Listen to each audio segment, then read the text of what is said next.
आज की इस वीडियो क्लास में सभी बच्चों को विज्ञान का अध्याय 7 हवा आंधी तूफान का एक्सप्लेनेशन जो है वो हम लोग पिछले वीडियो क्लास में पढ़ चुके थे। इस वीडियो क्लास में हम लोग बच्चों अभ्यास यानी इसका प्रश्न उत्तर को करेंगे। तो चलिए इसका पहला प्रश्न देखते हैं। सही विकल्प का चुनाव कीजिए। पवन दिशा सूचक का उपयोग किया जाता है। तो पवन दिशा सूचक का उपयोग किस लिए किया जाता है बच्चों? हवा की दिशा जानने के लिए। पवन का अर्थ होता है बच्चों हवा, ठीक है। तो पवन दिशा सूचक का जो उपयोग किया जाता है वह पवन की दिशा यानी हवा की दिशा जानने के लिए किया जाता है। चलिए नेक्स्ट हमारा दूसरा प्रश्न है। यहाँ पे देखिए बच्चों, आंधी आने पर बाहर घूमना चाहिए, किसी पेड़ के नीचे बैठना चाहिए, छत पर चढ़ना चाहिए, किसी घर के अंदर छुपना चाहिए। तो आंधी आने पर क्या करना चाहिए बच्चों में? किसी घर के अंदर छुपना चाहिए। तीसरा है पवन वेग मापी मापता है। क्या नाम मापता है बच्चों? पवन वेग। पवन वेग मापी जो है, देखिए यहाँ पे हम लोग ने पिछले वीडियो क्लास में किताब में पढ़ा था। हवा की गति मापने वाले यंत्र को पवन वेग मापी कहते हैं। हवा की गति यानी कि पवन, ताप, दाब, दिशा, पवन वेग। तो इसका उत्तर क्या हो गया बच्चों? सी। पवन वेग को जो नापते हैं उसे पवन वेग मापी कहते हैं, ठीक है। पवन वेग मतलब हवा की गति को जो नापते हैं उसे हम पवन वेग मापी कहते हैं। दूसरा प्रश्न है, इनका उत्तर लिखिए। A B C D E. यहाँ पर देखिए 5 प्रश्न है बच्चों। इसका उत्तर मैंने पांचों का लिखा है यहाँ पर, पांचों प्रश्न। चलिए हम लोग शुरू करते हैं। आप यह कैसे कह सकते हैं कि हवा गर्म होने पर फैलती है? तो देखिए ए बी सी डी ई 5 प्रश्न है। हम लोग इस पांचों प्रश्न को देखते हैं। तो चलिए यहाँ पर 5 प्रश्न है आपके। ये देखिए यहाँ पर पहला प्रश्न है जो हमने अभी पढ़ा था। आप ये कैसे कह सकते हैं कि हवा गर्म होने पर फैलती है? तो उत्तर है इसका 3 समान आकार की बोतल, ठीक है। क्या करेंगे बच्चों? हम 3 समान आकार की बोतल, यानी देखिए हमने किताब में भी पढ़ा था कि हवा गर्म होने पर फैलती है। तो हमने जो किताब में पढ़ा था यहाँ पर जो है यह देखिए, वायु गर्म होने पर फैलती है। इसका जो क्रियाकलाप है मैंने पिछले वीडियो क्लास में भी समझाया था कि हवा गर्म होने पर कैसे फैलती है। तो इसी क्रियाकलाप को हम लिखेंगे, गतिविधि को, इस गतिविधि को लिखेंगे जिससे हम ये साबित करेंगे कि हवा गर्म होने पर फैलती है। तो चलिए इसका उत्तर लिखते हैं। 3 समान आकार की बोतलों, टेस्ट ट्यूब मतलब पतली पतली जो नली होती है टेस्ट ट्यूब पे, पर बारी बारी से समान आकार के बैलून को कस कर बांध दीजिए। तो तीनों बोतल में क्या करेंगे बच्चों? हम 3 बैलून को बांध देंगे। अब इसमें से एक बोतल को एक मग में जिसमें गर्म जल हो रख दीजिए, दूसरी बोतल को सामान्य जल के मग में तथा तीसरे बोतल को ठंडे जल वाले मग में रखिए। कुछ देर बाद अवलोकन करने पर हम यह पाएंगे कि गर्म जल में रखने पर बैलून फूल जाता है। क्या हो जाता है बच्चों? बैलून फूल जाता है। और बैलून क्यों फूलता है?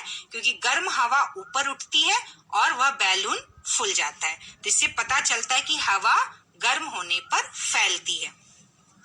बी है, एक गतिविधि बताएं जिससे पता लगे कि वायु दाब डालती है। तो इसका उत्तर लिखेंगे। एक प्लास्टिक की बोतल में गर्म पानी आधा भर लीजिए, बोतल की ढक्कन कसकर बंद कीजिए। अब इस बोतल को ठंडे जल से भरी बाल्टी में डालिए।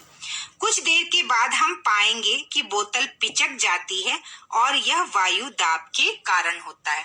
तो क्या होता है बच्चों? बोतल जो है पिचक जाती है और यह क्यों होता है? वायु दाब के कारण बोतल पिचक जाती है। सी प्रश्न है बच्चों आपका, तेज हवाएं उस क्षेत्र की वायु दाब कम कर देती है, कैसे?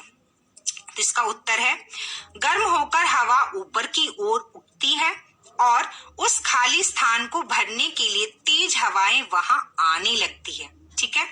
इसका कारण वहां वायु की कमी है। वायु की कमी के कारण वायु दाब कम हो जाता है। तेज हवा के आने से पुनः वायु दाब कम हो जाता है। तो गर्म हवा ऊपर उठती है और गर्म हवा के ऊपर उठने से वहां जगह खाली हो जाता है और वहां जगह खाली जब होता है तो तेज हवा वहां आती है और वायु दाब वहां का कम हो जाता है।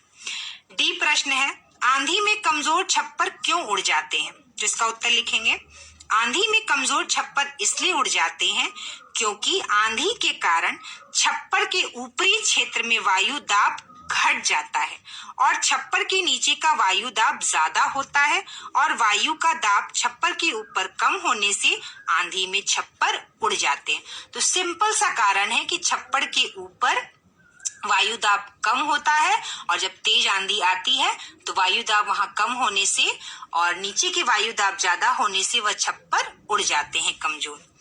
ई प्रश्न है, चक्रवात से बचने के क्या क्या उपाय हो सकते हैं? तो इसका उत्तर है, चक्रवात पूर्वानुमान की सूचना जल्द रेडियो, टेलीविजन या संचार माध्यम के द्वारा देनी चाहिए। मतलब चक्रवात पूर्वानुमान, अगर हमें पता है कि चक्रवात आने वाला है, अगर इसका पूर्वानुमान है, मतलब मौसम विभाग को जिन्हें जानकारी होती है, तो जैसे ही पता चले कि चक्रवात आने वाला, उसे रेडियो, टेलीविजन या संचार किसी भी द्वारा मतलब न्यूज़पेपर के द्वारा, रेडियो के द्वारा, टेलीविजन के द्वारा लोगों को ये बताया जाए कि चक्रवात आने वाला है। ये सूचना जल्द से जल्द लोगों को देनी चाहिए। दूसरा है, सूचना को गंभीरता पूर्वक लेना चाहिए। सूचना को गंभीरता पूर्वक लेना चाहिए, मतलब उसे गंभीरता से लेना चाहिए। एक दूसरे को सहयोग करना चाहिए। बच बचाव में क्या करना चाहिए बच्चों? हमें एक दूसरे को सहयोग करना चाहिए। चौथा, सूचना मिलने पर उस पर अमल करना चाहिए और सुरक्षित स्थान पर चले जाना चाहिए। जो भी सावधानियां हमें सरकार की तरफ से या न्यूज़पेपर, रेडियो, टेलीविजन पे हमें पता चलता है या मोबाइल से जो भी हमें जानकारी मिले चक्रवात के बारे में, तो हमें उस पर अमल करना चाहिए। हमें सरकार द्वारा निर्देश दिया जाता है कि हमें क्या करना चाहिए, तो उस पर हमें अमल करना चाहिए और हो सके तो जिस स्थान पे चक्रवात आने वाला ऐसी सूचना हो, हमें दूसरे सुरक्षित स्थान पर चले जाना चाहिए। तो हमारा यह जो है चैप्टर बच्चों खत्म होता है। नेक्स्ट वीडियो क्लास में हम लोग नेक्स्ट इसका जो चैप्टर है जलवायु और अनुकूलन के बारे में पढ़ेंगे।